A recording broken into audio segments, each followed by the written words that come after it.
Logan emerges on the other side of the wall. He is shocked to find a version of New York City in ruins.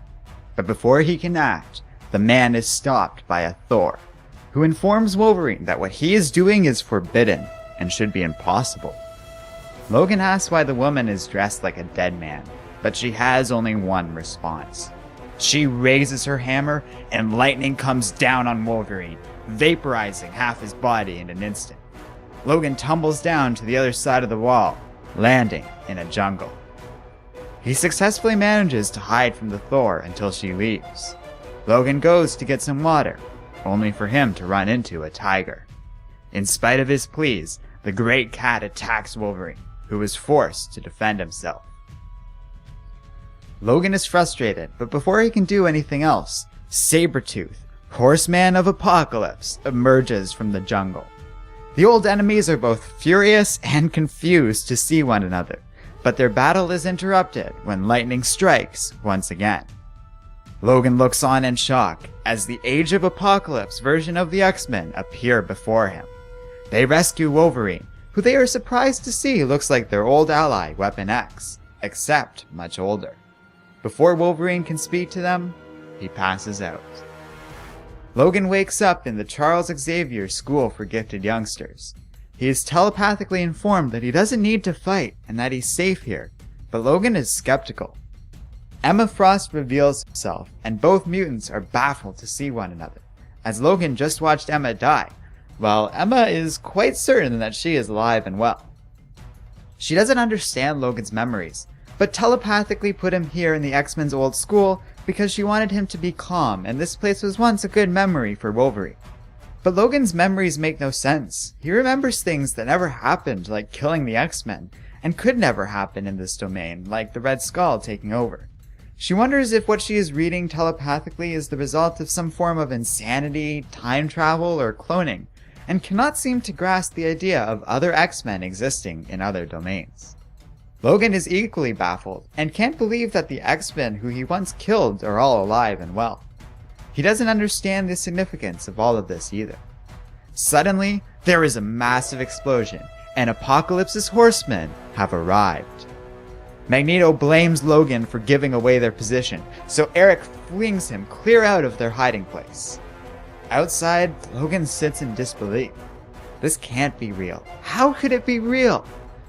But it doesn't matter, for as he looks up, he sees none other than Apocalypse himself.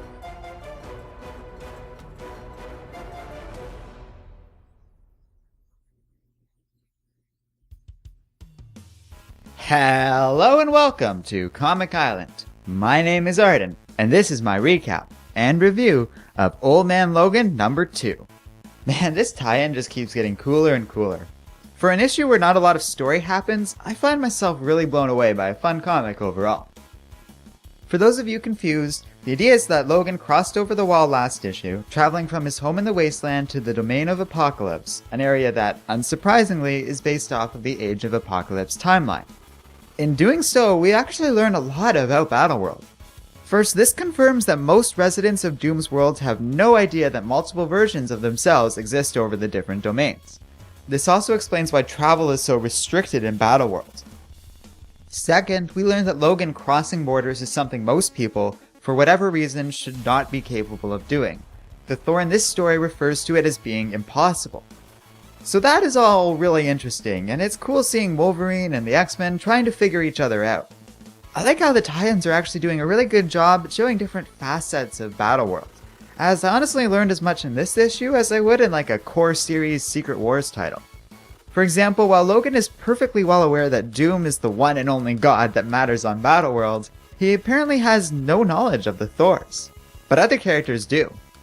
Looking over the different tie-ins, it seems like the mutants are in particular not treated well on Battleworld, with most domains involving their subjugation.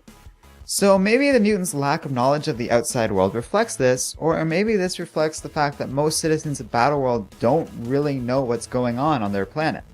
I'm not sure what the story is for this, but it seems that, for whatever reason, Doom does have it out for the mutant race. My guess is we'll learn more about this in the future. So that's all well and good, and I feel this comic answers a lot of questions people have been asking me about Battleworld. As for this issue itself, well, it was, in my eyes, very well put together. Like I said, from a story perspective, not a lot happens here, but everything I talked about in my review for issue 1 applies here in issue 2. Bendis is remarkably restrained when it comes to the dialogue, the feeling of the Old Man Logan story is nicely preserved here, and this tale feels dramatically heavy as would be appropriate for a story like this. The art's also amazing in this comic, and it feels so surreal and vivid. Look at some of these panels here, they're so rich and well done, and that's consistent on pretty much every single page of this comic. Now I admit this art won't be for everyone. Just like the story, this comic's very heavy on style over substance, and if you don't like that particular style, well then this is a tie-in that's not going to have a lot to offer for you. But if you can buy into it like I can, then this comic is really amazing and highly recommended. I love the idea of the next leg of the story taking place in the Age of Apocalypse domain, and I'm eager to see what happens next. Yeah, technically there are mistakes here. Like, Sabretooth is supposed to be a good guy in Age of Apocalypse, and Emma Frost is supposed to be powerless and lobotomized, if I recall correctly. So clearly there are aspects of the Domain of Apocalypse that do not correspond with the original Age of Apocalypse as I remember it. But that shouldn't bother you, it certainly doesn't bother me, and after all, this is a completely separate story with a different plot. It doesn't have to match the original story perfectly.